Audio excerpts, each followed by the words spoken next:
కల్కి భగవానుడు ఎలా జన్మించాడు, ఎవరి దగ్గర శిక్షణ తీసుకున్నాడు, అదే కాకుండా అతని వివాహం ఎవరితో ఎలాగ జరిగింది, శంబలా నగరాన్ని విశ్వకర్మ ఎలాగ చిత్రీకరించి భూతల స్వర్గంలాగా మార్చాడు, వీటన్నిటి గురించి మనం లాస్ట్ వీడియోలో అయితే క్లియర్ గా చూసాం. ఈ రోజు మనం మన వీడియోలో కల్కి భగవానుడి యొక్క జైత్రయాత్ర గురించి అయితే తెలుసుకుందాం. అంటే మిగతా కథ మీరు చెప్తారా? ఆయనే చెప్తారు.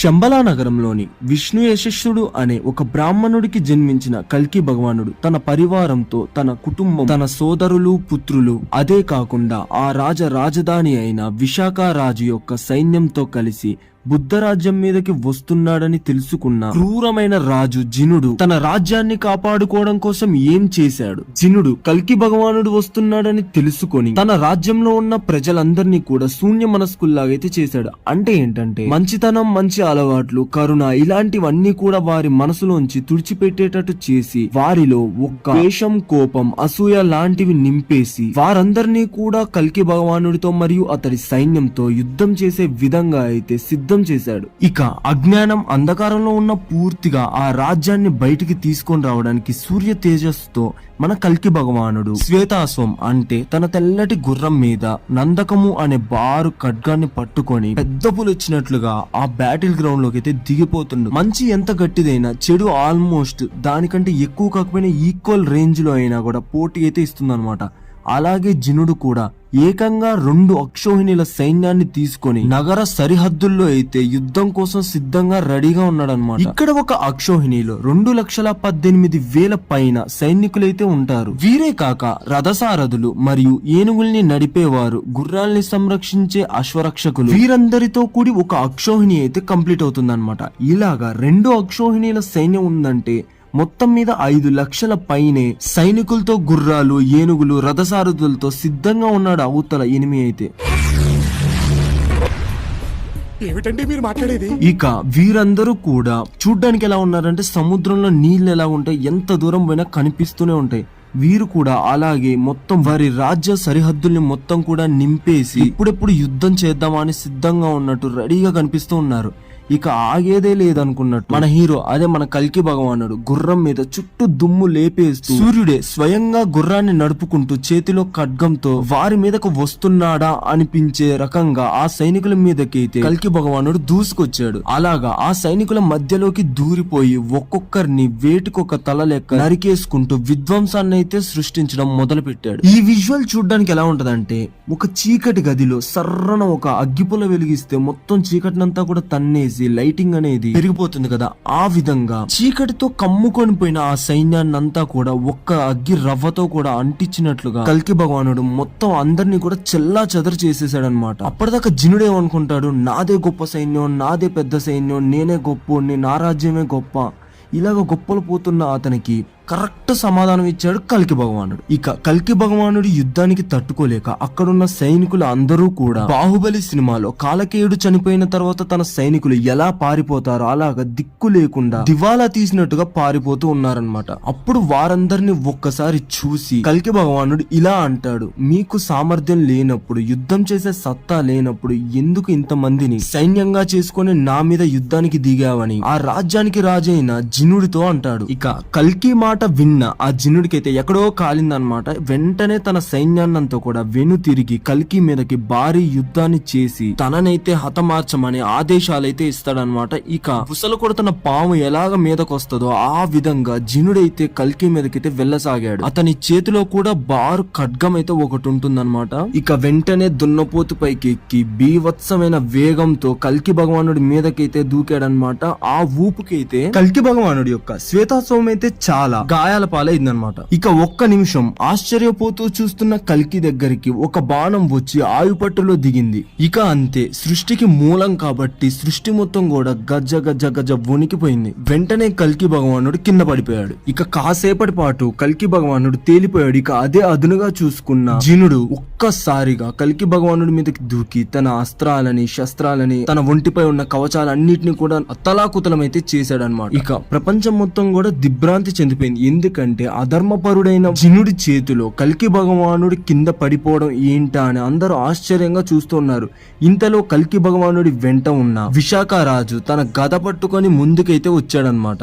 ఇక జినుడి మీద గదతో గట్టిగా కొట్టి కల్కి భగవానుడిని తీసుకొని రథం పైకైతే ఎక్కించేశాడు. ఇక తేలిపోయిన కల్కి భగవానుడు మెల్లగా స్పృహలోకి అయితే వచ్చాడనమాట. వచ్చి రాగానే తనతో పాటు తన గుర్రం కూడా స్పృహలోకి వచ్చి ఒక్కసారిగా సకిలించింది. ఆ సకిలింపుకే సగం సైన్యం అంటే జినుడి యొక్క సగం సైన్యం కూడా అతలాకుతలం అయిపోయింది. గజగజ వణికిపోయింది అనమాట. ఇక గుర్రం సైన్యం మధ్యలోకి వెళ్లి ఒక్కసారిగా గట్టిగా సకిలించింది. మొత్తం అందరూ సైన్యం అంతా కూడా చెల్లా చెదరైపోయింది. ఇక ఇంకోవైపు కల్కి భగవానుడి వైపు పోరాడుతున్న గర్కిడు, ప్రాగ్యుడు, విశాలుడు వీరందరూ కూడా జినుడి యొక్క సైన్యాన్ని అయితే వేలకు వేలుగా ఖండించి పడేశారనమాట. సైన్యం అంతా కూడా ఆల్మోస్ట్ ఎండింగ్ సిచ్యువేషన్ కి అయితే వచ్చింది. ఇక కల్కి భగవానుడు కొంచెం చిరునవ్వుతో నవ్వుకుంటా ఆ జినుడి ఎదురుకైతే వెళ్లి అధర్మం ధర్మం మీద ఎప్పుడూ గెలవదు, ఇప్పటికైనా నిజాన్ని తెలుసుకొని నీవు నా ముందుకొచ్చి నీ మరణాన్ని అంగీకరించు అంటే కొంచెం వెకిలిగా నవ్వి జినుడు, మేము దేవుళ్ళని దేవతల్ని ఎప్పుడూ నమ్మం, మేము ఎప్పుడూ కూడా మా కంటికి కనిపించే మనుషుల్ని మాత్రమే నమ్ముతాం అని ఎంతో పొగరుగా గర్వంగా చెప్పాడు. ఇక దానికి కల్కి భగవానుడు ఇలా అన్నాడు, మనిషిలో సత్యం ఉంటే అతడే దేవుడు, సత్యమే